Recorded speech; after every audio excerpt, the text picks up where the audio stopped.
Welcome to Salt Pig. We are two cookbook writers talking about the ups and downs of actual home kitchen life. Lucas, what are we talking about this week? This week we are talking about salad, which is a topic that we love and have a lot to say about.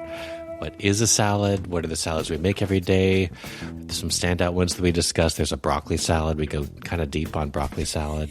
A really good kohlrabi salad I had over Christmas. It's a kind of a fun, enlightening salad conversation. Yeah. Salad plates. Salad plates. Yay, nay. Yeah. You can find new and old episodes wherever you listen to podcasts, and check us out on Substack too at saltpig.substack.com. All right, let's get started. So, Ellie, you've been traveling. How was your trip? Oh, we have been traveling. It was wonderful. We had so much fun. We went to, so we flew into Barcelona, and then we went and stayed there for a few days. And then we went to the beach for a night, and then we went to like the sort of most northeastern part, like of, I guess it's the Costa Brava, but it's sort of inland in these little medieval towns, and stayed in an Airbnb for a few with days. The kids. With the kids. Yeah. It was their first time out of the country, and they were so pumped about it. We got them passports like 2 years ago, thinking that we were going to be like using them all the time, and then we haven't. So, so it was so exciting for them, and yeah, it was a blast. I have to say, it was a total success. Spain is wonderful. Good weather. I mean, it's such a good combination of like the things that I love, and Barcelona I felt like very family friendly, but it had just enough like culture for me to stay interested. And a beautiful, like, big walking city with all those boulevards and stuff, Yes. and all the gorgeous architecture. Yes. It was really, it was really cool. The food presented, actually, it's funny, when Tom and I were talking about where to go, we were like, well, the food's obviously not going to be a problem. Like, the kids are going to love the food. And then we got there, and like we were all like jet lagged. We went to the hotel. We all like took a little nap. Then we went out for lunch, and we went to this like charcuterie place, and it was like, it wasn't anything fancy, but it was very like, they actually had like Iberico ham legs, like in these vices. Up on the bar. Yeah. Like a big line of them, like four legs lined up on the bar, and the kids' like eyes sort of went really wide, and they kept like with going like over. the paw, and so there's Exactly. no sort of denying the fact that this is a quarter of an animal. Yeah, it is not like sliced up and wrapped in some paper from the deli. It's very much like a man goes over there with a special knife and is like carving it off. So they were like a little skittish, but they seemed game. And then the waitress was like, and we were talking with the waitress, and they were like, oh, we love salami. So she was like, oh, there's a special mixed salami plate that you guys have to get. The kids will love it. And we were like, great, we'll get one of those. And we'll get some ham. So the guy like cut the ham, and the kids sort of watched him very closely, and Making some vegetarians. Exactly. And so she brought over this plate of salami, and I mean, just the look of the salami alone, they were like, hold on a second. It was like it was so beautiful. It was like this range of colors. You know, there was like from this very sort of light and rosy salami to this, you know, dark, really funky salami. Basically, they tasted it, and they were like, you could tell they were just like, nope, not what I thought it was going to be, not what I want, not what I want to think about. I'm just like, they just like basically just shut down. And then there was like bread, you know, the delicious pan con tomate, where it's just like a tomato rubbed in it with olive oil. It's like, what's not to love? Even that, at that point, they were like, nope, we don't want that either. We don't want anything. Like, we'll just drink some water. And they were like, and the water tastes weird. The water's very salty, they kept saying. Oh, really? Huh. Which it is a little salty, actually. I think we got sparkling water. I think it's some Catalonian water that maybe has more salt in it. I don't know. Maybe. Interesting. Yeah. But, so they ate, basically, in short, for like a week, they just ate a lot of patatas bravas. Which, I mean, that's the place to go for. It's the place to go. I was like, yeah, crispy potatoes dipped in mayonnaise. I was like, yes. And, you know, we'd get like a pastry or something in the morning, and we'd let them pick whatever they wanted. And Margaret kept picking like this focaccia, which is basically just like pizza. So they were eating like pizza for breakfast and then potatoes for lunch and dinner. I was like, we'll eat vegetables another time. Yeah. I mean, they're on vacation. Yeah. So it all worked out. Are they generally pretty adventurous? Like, will they take one bite of something before they decide whether or not they like it? They will, because we really prod them to. And it was funny. I think it was really too bad, because I think there were other things that they actually would have liked on the trip. But I think that initial plate of salami really traumatized feels like too strong of a word, but it really made them skittish. Like they were like, "Oh, we are not at home. You're not at home, and what you say this is going to be is not what we're expecting." And we're suddenly like very looking suspicious for of something that everything. feels familiar. Yeah. So luckily they could have pizza for breakfast, and we ate a lot of breadsticks. Oh yeah. Oh, the crispy, skinny ones. Exactly. In the paper pouches. Exactly. They Yes. loved those. We were like, "This is delicious wrapped in ham." They were like, "Nope, we don't want that. We just want the breadsticks." Did you and Tom have any culinary highlights that you guys Yeah, had? actually, one culinary highlight, which I was kind of surprised about, was this paella. I guess maybe not a big surprise if you're going to Spain, but I'm not really a paella person. I feel like it feels a little murky to me sometimes. Like the flavors feel a little kind of earthy and not that bright or interesting. I don't know. It sometimes just feels a little murky. But we did go to this place on the beach, which we went in thinking it was going to be really touristy. And Tom got this paella. And I was like, okay, I guess we're here. And then it ended up being very, very delicious. And I think the difference in this particular one, because then later in the week we had a different one that was not that interesting. But this one seemed to be cooked with just a ton of fat. Oh. And that seemed to make a really big difference in the big surprise. Fascinating. Yeah, totally. It seemed But to was make it like the really... rice? Did it feel like fried rice? Yeah, well, it felt like or... it felt like the edges got like crispier and more sort of unctuous. I feel like sometimes with paella, it's just this rice that feels a little bit. Sometimes it feels a little underdone. I know it's supposed to be kind of al dente. Sometimes it feels a little bit underdone, and then it just feels like very dry.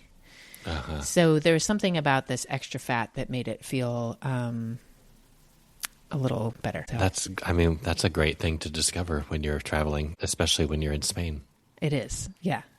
That's wonderful. I'm so glad. Yeah. It was a real treat.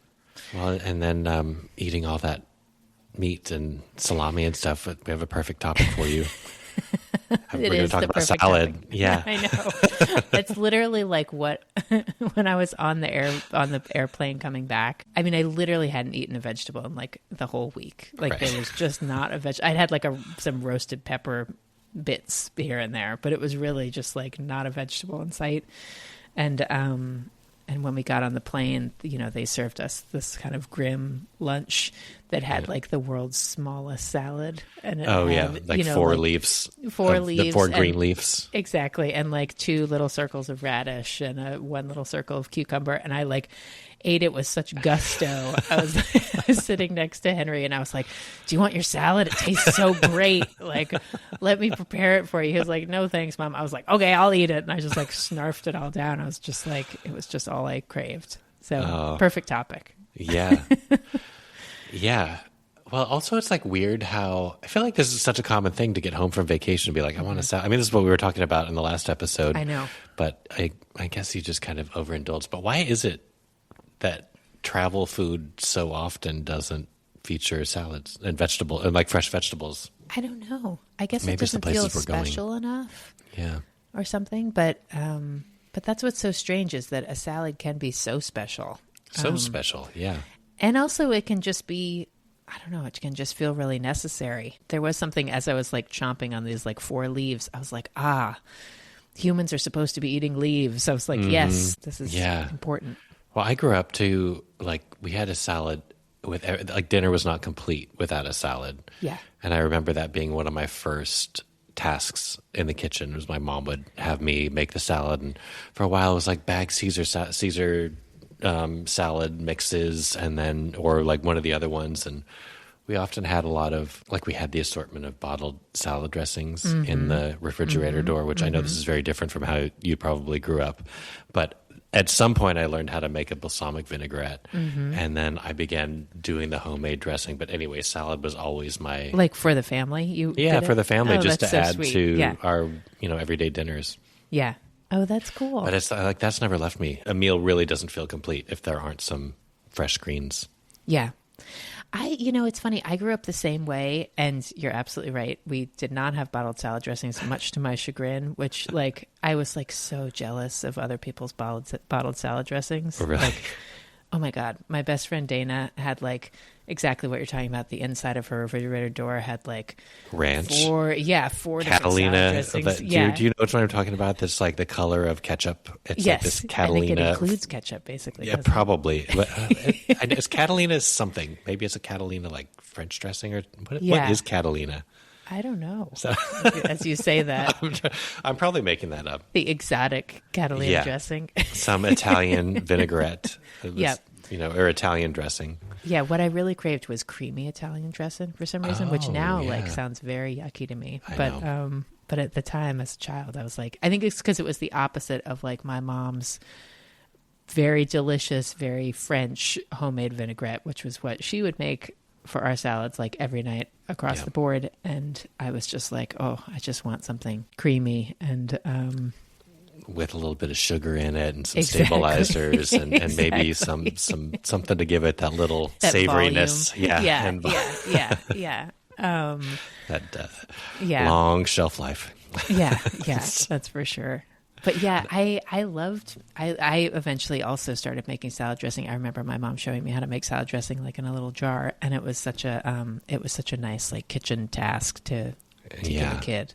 Oh yeah, totally. And it's one of those things too where I feel like I started to learn in doing that how to balance flavors. Where you're like, because especially it's one of those things you make every day, so you can sort of see over the course of time how to refine it. Yes, I think that's absolutely true. But one more purchase salad dressing that kind of loomed large in our family was at Costco.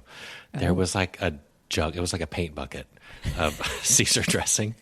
I doubt that it is still being sold, but my parents went on the Atkins diet where, you could just eat a burger on top of a salad and then just ladle.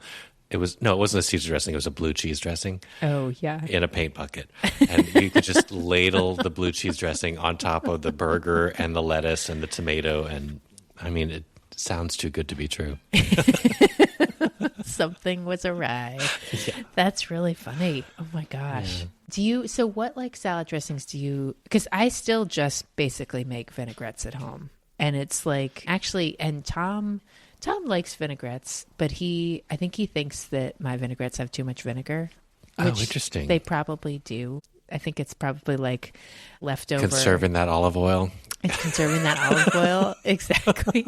It's like weird. I think it's like weird 90s like diet culture where I'm like, I don't need as much olive oil as like 1 to 3, like I can just get away with like 1 to a big one, And I think he grew up with salad dressings in the refrigerator door, so I think he's like, I don't want like a really sharp salad. I don't want to peel the enamel. Exactly. So I've been trying to fine tune for the last like 15 years of us being together, trying to make salad dressing that he really gets into. Do you eyeball it, or do you have a ratio in mind? I mean, I eyeball it, and I think I just need to eyeball it more carefully. Because what ratio do you use? I'm a 1-to-1, which is a lot less than like a French vinaigrette is usually like 4-to-1. So it's like it's a fair really amount oily. of oil, which is delicious. Right. But I actually like more vinegar flavor. I've realized I do too. It just kind of makes more sense to me intuitively to make a dressing that way. Yeah, I do too. But I think there's probably there definitely is some middle ground where it's like 1 to 2 would probably satisfy. Or totally. And also like it depends on what vinegar you're using too. Like if you're using a really sharp vinegar, then you might need more oil or something else.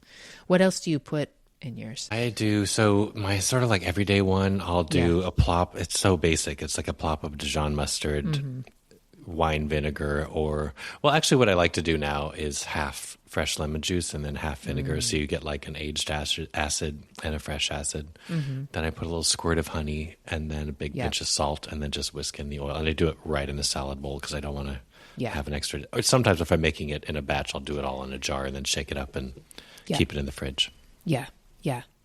I usually make a big jar of it. And I think that's the other problem is that I shake it and it gets emulsified. And maybe that first salad tastes great. And then maybe the second salad, I don't shake it as much or something so I inevitably end up by the end of the jar of vinaigrette, it's like really vinegary because all the oil has risen to the top and I've poured it all off from previous salads.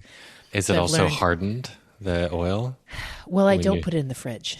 Oh, you don't? Oh, really? I just keep it on Interesting. the counter. Okay. I probably doesn't need to be in the fridge. I don't know why I do that. It's funny because I'm so udgy about things going bad. For some reason with salad dressing, I'm not that udgy. But but it doesn't, now that I'm thinking about it, there's nothing in there that's perishable. Yeah. Yeah. I mean, I guess the lemon juice, maybe in your case, maybe at some point that would get a little weird, but. Yeah, I guess we've got like a cap of olive oil to keep it from reaching the air. Yeah. Anyway.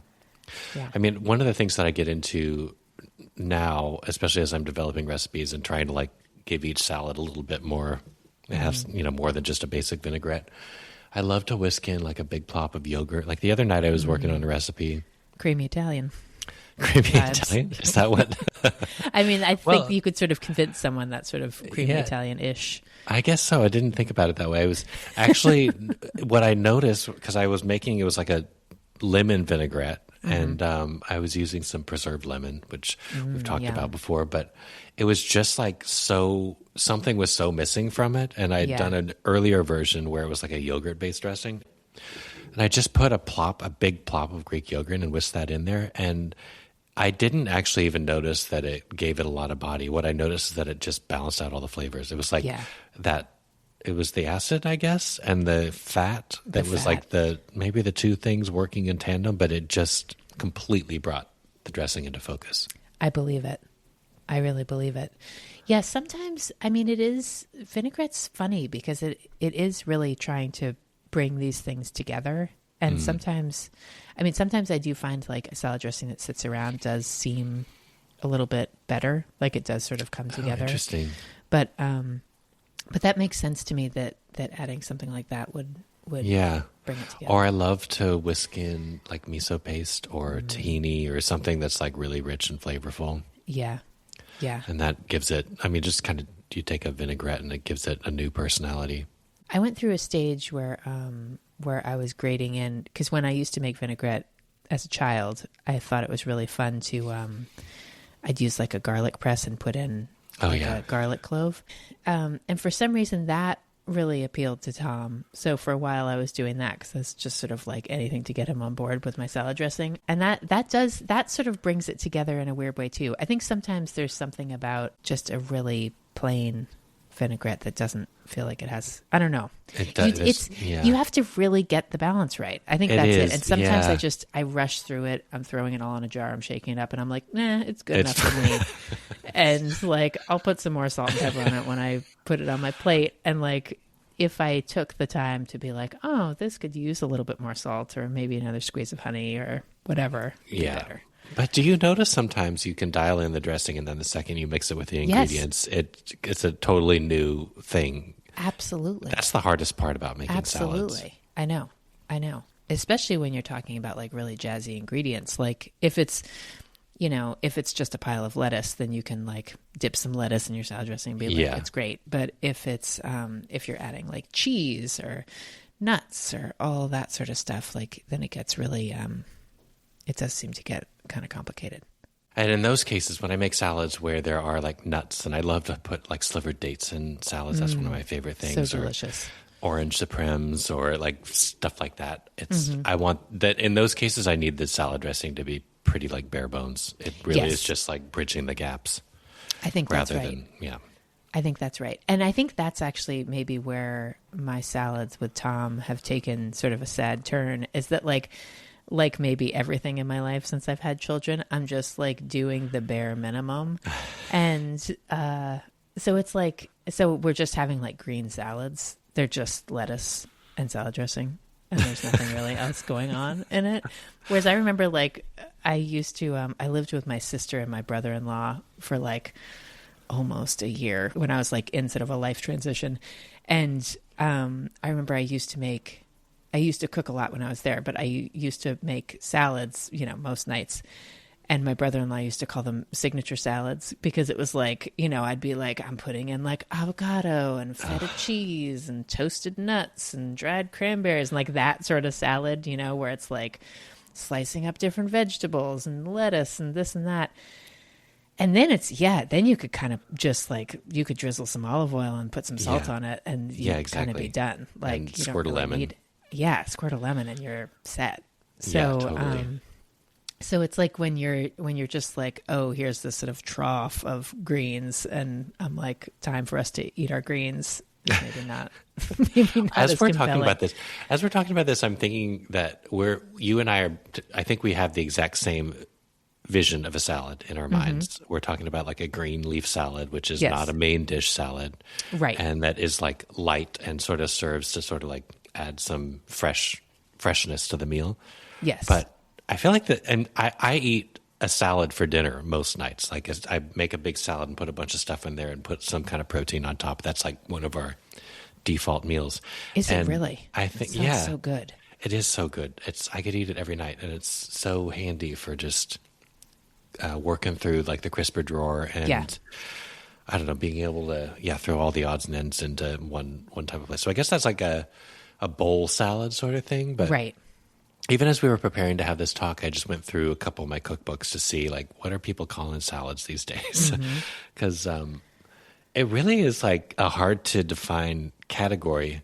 And I was trying to think of some of the standout salads of the past couple of years, and one of them that I think about constantly was this very simple boiled kohlrabi salad that Vincent's grandmother made at Christmas. Oh my gosh! It was like boiled batons of kohlrabi, and she just kind of dressed it. I think it was just in like mayonnaise, and maybe it was some kind of spruced up mayo sort of thing. But it was so good, and I think part of what it was is it was very heavily seasoned.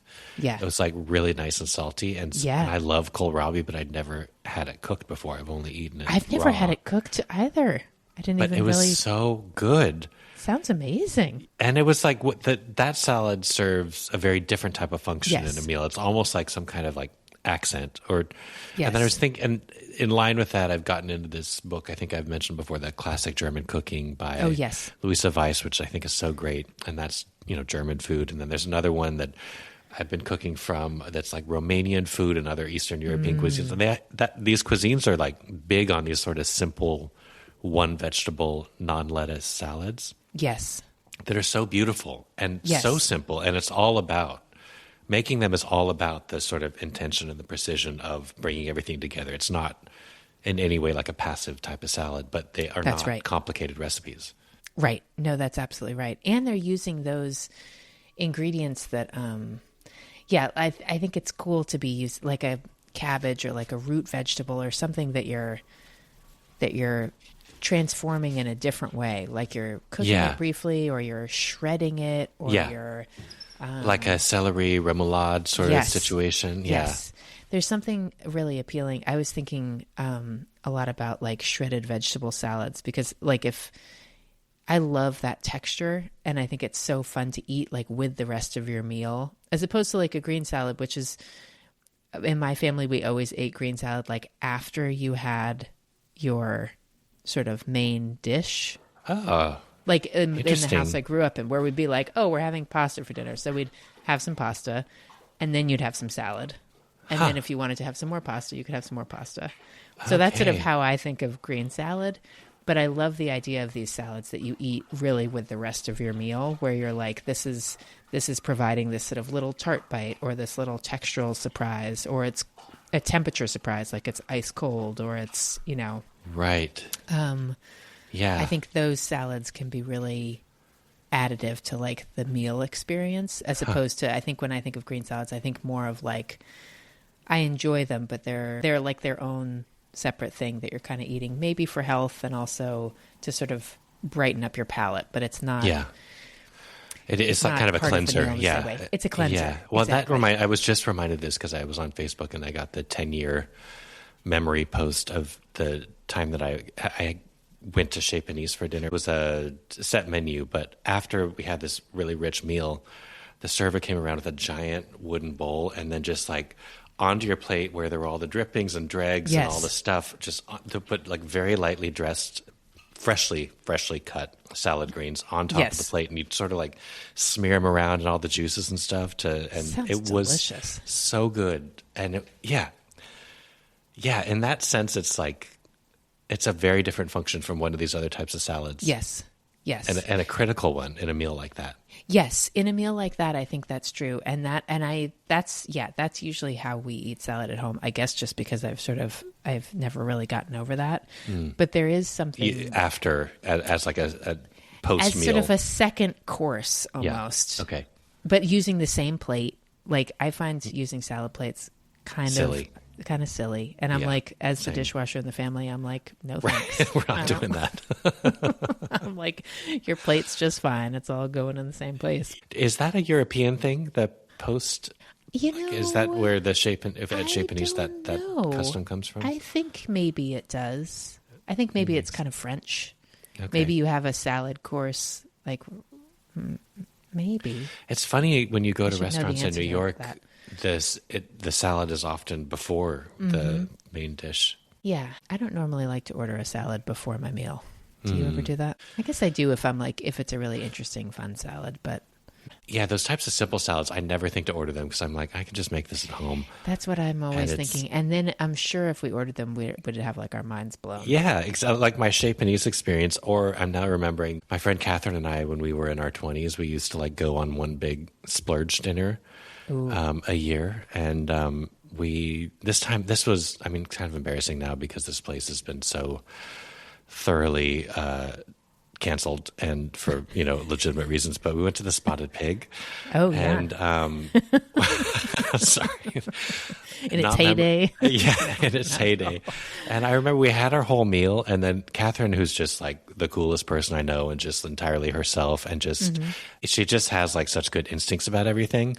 And she was just like, can I just get like a leafy green salad? And this is, after we'd finished our meal, and they brought over this like pile of arugula that almost looked like it had no dressing on it, but it was like perfectly seasoned, perfectly dressed. And after this really rich meal that we had, it was, I couldn't think of anything more delicious. It was so good. Oh, a pile of arugula, perfectly dressed. And I've started actually, because I used to do it with like lemon and olive oil and salt. And now I've actually just stopped putting lemon on it at all. I just put olive oil and salt. You probably don't need it. I don't think you need it. And because again, Tom would be like, this is too sour for me, which really made me crazy. But now I'm sort of on board. I'm like, just a little olive oil and salt, and it is delicious. And you do just feel like you could just eat handfuls and handfuls and handfuls and handfuls of it. Arugula is the best. God. So good. And when it's really, really fresh and, it doesn't have any of that woody texture, but it's kind of old, Yeah. Oh, God, so good. Well, what kind of like jazzy salads do you make these days? I mean, there's all sorts of categories I guess we could go into, but like, do you make any cooked salads? Well, I do a lot of like meal salads, and I feel like we are living in a moment now of... like European classifications of food aren't quite there. Like a European salad doesn't describe what this is. And I think it's very influenced by like Asian cuisines. Yeah. And so I was thinking of like Hetty's recipes for these like really vibrant, Hetty McKinnon's recipes for these really vibrant salads with like noodles or like rice cakes, or there's like a lot of, it's, meant to really like fill you up. And I make a lot of those too, because like I want to eat a bunch of vegetables, and I really like it when it feels fresh and there's all the textures, and I can sort of get all my, nutritional needs in one place. Yeah. I was just working on one the other day, a shaved cauliflower salad, a raw one. Have you ever made anything like that? No. I just put the cauliflower through the slicing blade of the food processor. Really? And then this is actually the dressing that I mentioned, where it was like the yogurt is the creamy what one. Fixed it. So I was doing that with... what else did I put in there? Lentils. I was like lentils, shaved raw cauliflower, a yogurty, lemony dressing. I threw some slivered dates. And as it was kind of like heavy. And so then I put in a bunch of baby arugula to like lighten it up. Yeah. And, you know, I happily ate that on its own. But when we had it for dinner, we cooked off some fish fillets and put them on top. And it was really nice. And when the leftovers for lunch, I made some for Vincent. We did a little tin of tuna on top, which was good. I mean, that kind of stuff is really top of mind right now for me. Those are the type of recipes I'm working on for my book. Yeah, I bet. Well, also raw cauliflower. I do not like raw broccoli, but raw cauliflower is pretty tasty. Really? Even in like a salad? Have you had like some of those classic raw broccoli salads? I haven't had the ones that kind of transform. Aren't there these ones that like if you toss them with dressing, then they kind of change into somehow being slightly... They're not cooked, obviously. Yeah. But they're like... I think Melissa Clark has one... Well, there's a famous like Southern broccoli salad, which it's raw broccoli florets, and there's a creamy dressing, and then with, like, I think there's raisins and bacon and that kind of thing. Yeah. I don't think I've had like a traditional one, but I've riffed on that recipe. There's one on my website from years ago that's so good. I made it constantly, where it was like a creamy miso-based dressing, and then I crumbled up barbecue potato chips on top and threw slivered dates in there. It sounds so wild, but it was so good. And I brought that to every dinner all summer. It was so good. Wow. I don't know. I don't think of the broccoli being transformed. I just notice how it's like the raw crunch is really appealing. In that sense. Maybe I should try it. Maybe I should try it again. Because I guess if I'm just like gnawing on a piece of raw broccoli, it doesn't really appeal. But maybe if it's dressed and has all this delicious stuff with it, I'm sure that makes Maybe it's also, I mean, we've all been traumatized by the crudité platters from the grocery store, where it's like a tree of raw broccoli that you're supposed to dip into blue cheese dressing, or a big old chunk of raw cauliflower. When it's small and like more spoonable than forkable, it's quite nice. I bet that would make a big difference. I should do that. I think the Melissa Clark one, if I remember correctly, it's maybe like a soy sauce influenced dressing. Like soy sauce, sesame oil. I can't remember. I'll look it up and we can put in the show notes. But I think it's the type of thing where like you toss the broccoli with the dressing ahead of time for like an hour or two ahead, and it kind of somehow softens it. Or I remember reading either the description or reviews or something that said that it kind of changed it. So I was like, that sounds kind of appealing, because I think I am thinking of like crudité broccoli, where I'm like, it's sort of dry and feels like a mouthful of like woody florets. Yeah. Like eating a broom. Yeah, exactly. I'm like, I don't want to eat a broom. But yeah, if it was sort of a softened broom, a spoonable broom, maybe that would be better. Because broccoli is like my favorite vegetable. So I'm like, I should be, Well, it's my kid's favorite. So now I'm just sort of stuck with it. But I like it. I think it's worth maybe trying that Melissa Clark one just to see if it... Okay, maybe I will. Because it's also nice, but it's nice to make a big salad like that where you don't have to pre-cook the broccoli and blanch it. And broccoli's so weird too, because it absorbs so much. Like do you ever notice if you like sear it in a skillet, it just soaks up all that oil right away? I haven't noticed that, but it will sort of change with the dressing maybe, because it's it really absorbs it. It's not like a... Maybe it's not a drippy salad is what I was thinking. But maybe it's the surface area of broccoli. Yeah. It's got to have really high surface area. Yes. Are you making any salads for dinner tonight? I'm not. I'm making Margaret's favorite dinner, which is what we call sushi bowls. Ooh. Which I can't remember if I've talked about this, but it's all in the sort of marketing of this thing. It's not really a sushi bowl, but it is some rice. I cook some salmon. And then I cut up like an avocado and some cucumber, and then we have little seaweed snacks. Oh, fun! That, like the little tiny nori snacks.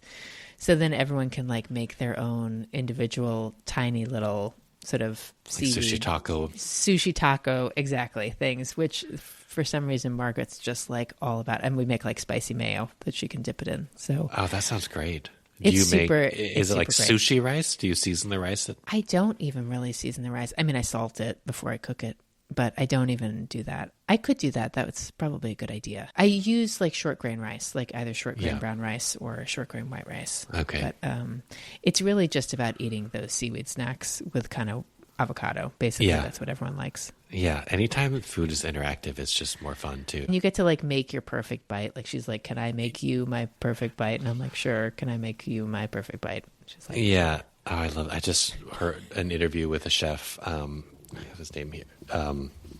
Fermin Nunez. He's the co-author of this book, Vitamina T, which is about the tacos and tacos, tortas, tamales, and more. So it's like a sort of Mexico cookbook, but specifically the street food type of stuff. And he described Mexican cuisine as one of the only cuisines where you are the author of your own bite with all the condiments. And I was like, oh, that's such a fun way to think about it. It totally is. And I think that is the way to feed children. It seems like if they can be the author of their own bite, then they will eat that bite. But any other way, they're like, no, thanks. So what are you making for dinner? I'm doing some orchiette. I want to do like a broccoli rabe orchiette thing. Yum. I did a test of this earlier. Everything right now is just recipe testing. So I want to do something that's kind of creamy and non-dairy. So it's like the broccoli rabe, the orchiette, chickpeas, and then kind of a tahini type sauce. Wow. But hot. Wow. So it's like a tahini cream that gets stirred in at the end, and that sounds with a good amount of lemon juice. It was good. I'm going to try it again, but I was really hoping that this could be like one of those one pan. Do you ever make one pan pastas where like the pasta cooks in the sauce? Yes, I do, and I love that. And me too. But do you ever buy the like chickpea pastas or the protein pastas? I haven't had a lot of success with those, so I've sort of been taking a break from them. I should probably try them again. But I never really liked the chickpea ones, like that one. I feel like it falls apart and it gave me like a lot of bloating. And I did not enjoy it. But there are all these other brands. There's one, I can't think of the name of it, I don't have it, but it's like basically made up all these like different vegetable protein somethings. But I found that it's like a brown rice and like vegetable pasta that is a high protein pasta. But where I was going with this is that you can't really cook them in the same way. You know, like the wheat pasta works for those one pot dishes, but these you have to cook and really rinse them off before you can mix them back into a sauce or a dish. So I don't think it's going to be a one pan dinner. And you're committed to using those pastas in this dish? Well, only because this is like a protein angle. Yeah. But I'm going to make it also with the wheat pasta. I think tonight maybe I'll do the wheat pasta. It's Friday. Yeah, exactly. Treat yourself. That sounds great. I never think of having tahini kind of hot. Yeah, it actually is pretty good. And you know how you can like turn tahini into a sauce so easily by just thinning it out with some water and lemon juice and stuff. I could see how it would work really well in like that one pan concept, because if you have the sort of pasta water and the pasta and everything's all sort of soupy, that would blend in really easily. Yes, exactly. Yeah, well, enjoy. Yeah, I will, and enjoy your sushi bowls. Glad you're back and had such a good time in Spain. Thank you. Yeah, it's good to be back, actually. Good to have some salads. All right, well, talk to you next week. Sounds good. Talk to you soon. Bye. Okay, bye.